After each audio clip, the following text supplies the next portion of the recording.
Isang magandang pinag-araw na naman sa ating mga ka-treasuranter. Dito sa nilocate namin po na ito ay isang nakakahanga na paglulocate ang ginawa po namin sa lugar na ito dahil ayon po sa mga tao sa lugar na ito, sa probinsya na ito ay may truck na ibinaon dito. Ito raw pong lugar na ito ay lumang karsada. Dito daw nila ibinoon yung nakita daw nilang matatanda nila at maraming nakakaalam po. Kahit siya ako magtanong dito, minsan napunta rin po ako sa palengke rito, alam po ang kwento ng lugar na ito. Itong ibinaon na truck na ito dito sa lumang karsada nila. Dating karsada po yan na pababa doon sa papunta sa kabilang baryo. Kaya nga lang po ay hinarangan nila ng bahay upang hindi na masuro ng backhoe o ng loader na pag-aayos ng karsada. Kaya ayon naman po sa namumuno dito, iniliko nila yung karsada sa ibang direksyon. Pero pagdating po doon sa likod, sa baba, ay nagdugtong pa rin po. Kumbaga iniwasan lang po nila itong lumang lugar na ito. At ang kagandahan lang po nito, hindi lang po kasi natin nakuha sa bagong video natin, na yung batong nakahanger ito sa may gawing gulod. So may tagiliran po nito, ay tagiliran po ito, malalim po ito, may bundok. Pero yung tagiliran po nito ay pag punado ka sa kabilang baba, sa may palayan, nakikita raw po yung malaking batong nakausli. Na hindi naman po kalayuan dito sa lugar namin dahil halos sa isa't kalahating tao lang daw po yung baba, yung lalim. Mula sa kinakatungtungan namin ay kung paano bang paliwanag doon. Ito pong lugar namin kasi ito ay karsada, patag po yan. At sa gawing gilid po, makikita po natin mamaya yung pinakagilid ng bangin. Hindi ko po lang napakita yung bato dahil nasaksakan po ng sukal. Sinadya po nila maging masukal ito, ganito, para hindi po pansinin ng tao. Kaya lang po tayo po kasi dito halos pang-apat na po yata o pangatlo na sa nag-detect dito na nagpatunay na talagang may laman ito. Ito po ay nahuli ko po dito sa ginamitan natin siya ng ating Black Hawk 3D na ito ay nakuha po niya ang location ng luwang at saka yung lapad. Kaya sabi nga po nila ay maganda ang naging sitwasyon dahil nakuha po natin yung lapad nung karsada, yung lapad nung ating nakuha at yung laman po ay na-confirm po natin na gano'n sa kalapad at gano'n sa kahaba. Kaya nagtama na naman po yung mga kwento ng mga tao at saka yung mga naunang nag-detect. Yun naman po mga unang nag-detect ay hindi naman po nila na-detect na talagang confirm na may kudradong laman ito. Basta ang kwan po nila kasi, natumbok nila ito, yun lang pong kalagitnaan. Kumbaga, yung karga, yung sakay lang ang nadali nila. Pero po tayo ay nakuha po natin yung kabuuan nung sasakyan na nandyan. Yan po ay kung yan po ay 6x6 na truck, ay napakalaki po, hindi po gano'n sa kahaba. Kumbaga ay parang wheelies lang siya, kasi laki lang po siya ng wheelies, yung malilit na sasakyan lang po na inilagay dyan. Kaya halos na sa 3 metro lang at 2 metro lang po ang lapad. Kumbaga 3x2 lang ang nadali po natin dyan. Ang kagandahan lang po niya sa lugar na yan ay meron po isang tumpok-tumpok sa gilid na nalulukit natin na halos, kumbaga siguro baka nakabalde o nakadrum na sinaksak na lang din yan bago tinabunan. Kasi po yung ginamitan ko po nung huli, kaya lang po kasi masyadong mahaba na po yung video kaya hindi ko na po naipakita sa inyo na ginamitan ko siya ng downsing rod, ang Japanese wad na binili natin sa ating barkadang kwan. Pinadala ng barkada natin si Brother Kanjiken. Yun po ang confirm na may mga tumpok-tumpok pa sa gilid ng kudradong nakuha nating locate na may laman po sa mga gilid-gilid niya na nakabukod.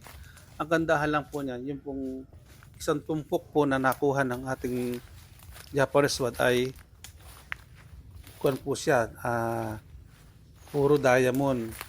Kaya ko po naman nalaman diamond kasi tinapatan po natin uli siya ng ating Black Hawk. Sa 3D na yan ay nakatumpok siya. Pag po ilalagay natin sa gold, may napakahina po ng ikot, pero kapag po ilagay natin sa diamond, napakalakas po ng ikot. Kaya masabi ko na yung Isang tumpok sa likod ay isang o mas marami ang diamond o gemstone kesa po yung ibang na-detect natin dito sa may gawing tagiliran ng jeep. Sabihin na po natin jeep kasi kasing haba lang po sana ng mga wheelies po ba. Hindi ko na po masabing owner, hindi po naman masabing kwan dahil kumbaga owner type lang siya na maiksi pero malapad. Kaya lang naman po ako naniwala na gano'n yun kasi ayon po sa dami ng nakakaalam, sa dami ng naniniwala sa kwento siguro kaya dumami ng dumami naniniwala sa kwento at nakikita puro nila doon sa bato sa tagiliran ng gulod na yan. I mean, nakahanging na batong napakalaki. Ayan po, unti-unti po lumalapit yung ating may hawak ng camera. Basta't mapapansin na lang po ninyo mamaya na maging mataas po yung lugar namin at mababa po doon sa gawin na yon. Doon po sa gawing ibaba na yan, sa totoo lang po ay nandun po yung isang video natin kung napanood nyo, yung century tree na mangga na dalawa na tinamaan ng kidlat, nandun po sa gawing baba niyan. Nandun po sa kaya lang nung nandun po kasi ako, hindi ko po napansin kasi yung batong malaki na yan. At saka hindi daw mapapansin kasi marami na nga pong sukal na sinadya po nilang hindi po nilinis para hindi po pansinin ng mga tao doon sa baba yung batong malaki na yon.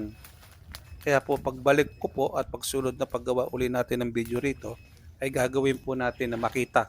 At pilit ko pong bababain yung bato na yon. Gagawa po ako ng hanger dyan. Kumbaga nakabitin tayo o magagawa po tayo ng hagdan ng kawayan para po mabasa natin mabuti kung yung totoo yung bato na yon ay isang sign at kung sign po man yon, doon na rin po siguro nakasulat kung anong klaseng trap ang meron dito bago po natin hukayin.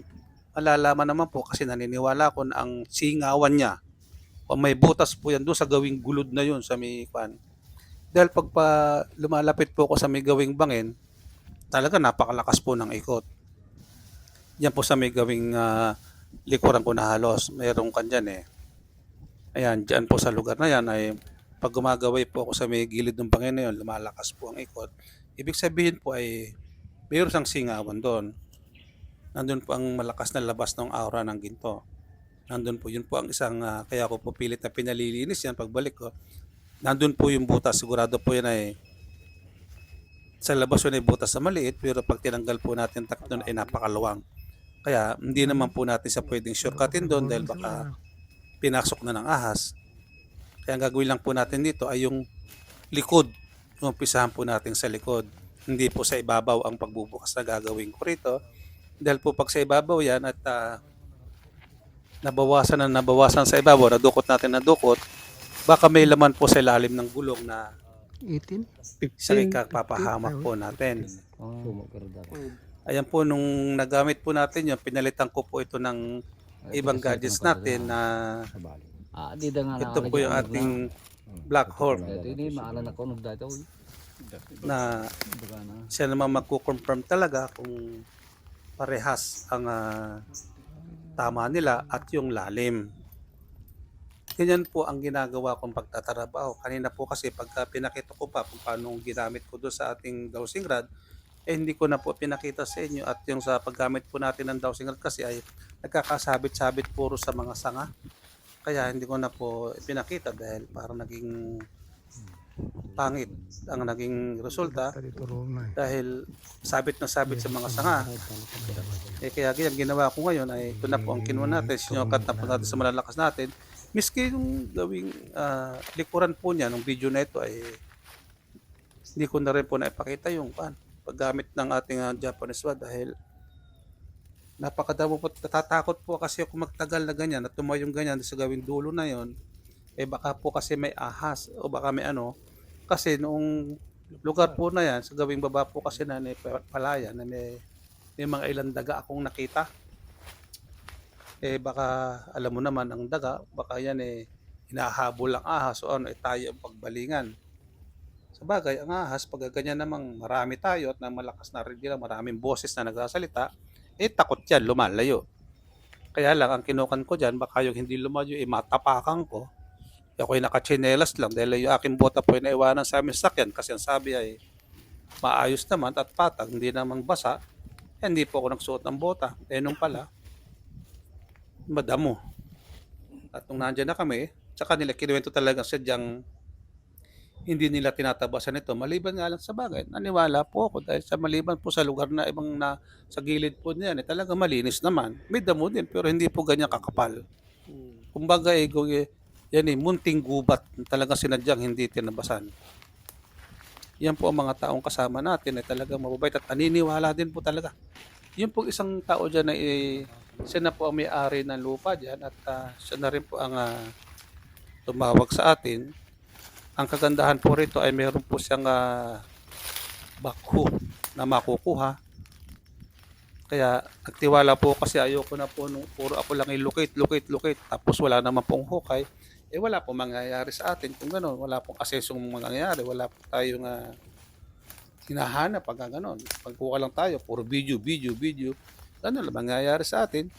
Kaya ito pong hinahanap ko ay yung may lakas ang loob na gumastos, na humukay, may kakayahang humawak ng bako, hindi yung puro daldal lang.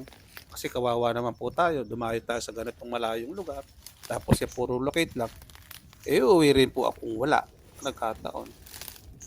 Kaya sana mga kaibigan, mga kapatid, o sino man sa inyo makakapanood ng video natin, mag-comment naman po sana kayo na napakaganda at nang ako naman gumanggaan ng kalooban, ang pagod ko po ay mawala. At yung po, mag-subscribe po tayo at mag-like, pindot din po ang notification bell.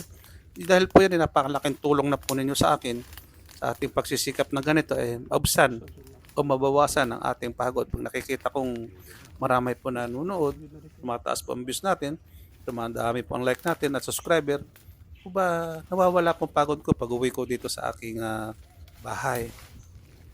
Kung ano man po ang pagkakamali, pagpa-umanhan na po at ako'y talagang pagod pag umuwi. Yan po yung tatanong nyo, yan. Andyan po, malakas ang ikot yan kasi nandyan po yung butas na sinasabi kong singawan. Sinabi ko na pong singawan dahil bangin na po yan pero napakalakas po ng ikot yan. Kumbaga, pader na siya, last na. Malalim po yan Pero magmula po dyan, sa may lugar po ng tao na to, nandyan na rin po yung jeep, yung hugis ng jeep ng nalukit natin. Yan, kahit na pumunta ako sa malayo, ayun tuloy pa rin po ang ikot niya, hindi po nagbabago. Kumbaga, ay nalukit ko po dyan yung kudradong lugar niya, yung ang haba ay 3 metro at ang lapad po ay 2 metro. Kaya lang, nung ginamitan ko na siya ng Japanese rod, doon ko po nalaman na may nakatumpok-tumpok na nakabaon sa ilalim. Ayan, kinuha ko na po dyan yung lalim. Yan na po yung sa lalim ko lang po tinitira ngayon para ma-confirm po na yung ilalim ay patag ang laman. Pag magmula po sa ulo hanggang doon sa likod, pag pareho po ang lalim, pareho sa lakas ng ikot, ibig pong sabihin nun patag po yung nasa ilalim, nakapatag siya, hindi siya nakatumpok na Ayan po. Sana po tulungan niyo akong manalangin sa ating Panginoon ang mga makapangyarihan sa lahat at tayo magtagumpay. At yung mga tao pong nagko-comment ng hindi ka nais na nakakasira ng kalooban natin, sana po ay magbago pong isipan ninyo at nang kayo rin po ay matuto, manood po tayo mabuti. Kung sakali magkaroon po kayo ng pagkakataon na magkaroon ng ganitong gamit at pasok po kayo sa ganitong larangan ng hanap buhay, ng ganitong mundo ng treasure hunter, ay makasama po namin kayo. At doon nyo po mapapatunan sa sarili nyo kung gaano kagaling ang katawan ninyo, ang isipan ninyo, upang maging saksi namin po kayo. At kung kasama natin, sinasabi po niya dito po ay nung una daw ay may nakabaon na malaking banga ng lupa, banga na may laman ng mga ginto sa loob na mga coins. At ito po inaahon na ng tao. Kaya lang po nung sinigawan sa nung tao doon sa baba, bigla lumubog sa lupa. Kaya yun pa pong isang kinuha namin, ibinibigay na po yung laman, kaya lang may sumigaw sa kanya. Paglingon po niya o sa bangay niya ahon niya kusado pong bumagsak, lumubog. Kaya doon sila nag-umpisa na maghanap na ng na ibibigay na po talaga. Kumbaga, nagulat na lang yung nagbibigay. Kaya ibibigay na pala edi kunin natin, sabi nila. Kaya ito po ngayon tayo ay nananalangin sa ating Panginoon, nawa tayo ay kampihan, nawa tayo ay tulungan upang makamtan po natin ang ating naasam ating hinahanap na ito. 17 meters. At sana'y magtagumpay tayo. Hindi lang puro lukit at po ito'y pahuhukay po natin ngayon. Bago po mag-Disyembre, dapat ito ay mahukay na 25 na po ngayon, November 25 na po ngayon. Baka po 27 na dadarating na po yung bangko sa lugar na yun kasi po bukas patatabas ko na yan at bago mag-umpisa ang bangko ay akin pong lulusungin ilulukit po natin mabuti. Total ang bangko naman po ay medyo tanghali na dumating kaya may oras pa tayo sa umagang mag-lukit uli.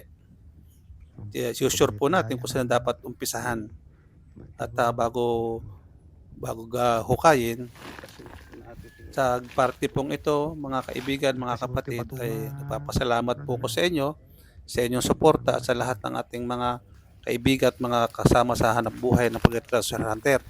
Sa Diyos amang makapangyarihan lang po tayo humihingi ng tulong at awa upang makuha po natin ang ating hinahangad at pag-asa sa buhay. Mga kaibigan, ako po ay magpapaalam ng muli at sa susunod na video po natin ay magsama-sama po ulit tayo at suportahan po rin niyo ako ulit sa mga susunod pa pong video natin. At kung magkataon man at ako'y napunta sa gawing lugar ninyo, itutulungan ko rin po kayo katulad ng ginagawa ko rito. Kaya wag po kayo umasa na hindi ko kayo tutulungan ko po kayo tulad ng ginagawa ko rito. Maraming salamat po.